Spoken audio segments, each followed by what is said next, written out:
বিসমিল্লাহির রহমানির রহিম।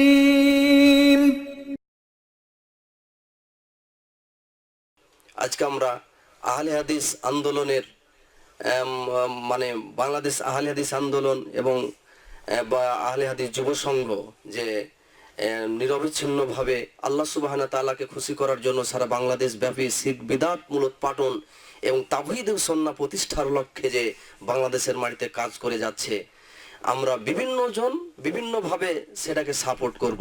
কিন্তু দুঃখজনক আজকে অনেকে বিষয়টাকে একটা মানে আলাদা একটা ফিরকা বা এটা একটা ওই মানে কি বলে ফিরকা হয়ে গিয়ে হয়তো বা আল্লাহর কাছে জবাবদিহি করতে হবে যে ৭২ দল হবে জাহান্নামী আর এক দল হবে জান্নাতি।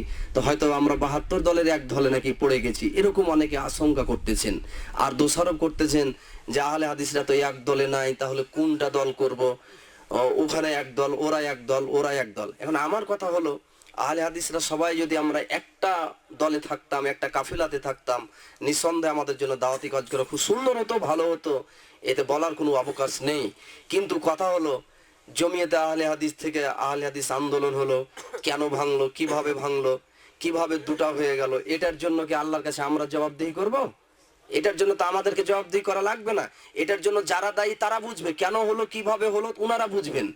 আহলে হাদিস আন্দোলন থেকে পরে আবার তাদের বিভক্তি কিভাবে হলো, এটার জন্য কি আমরা দায়ী? না।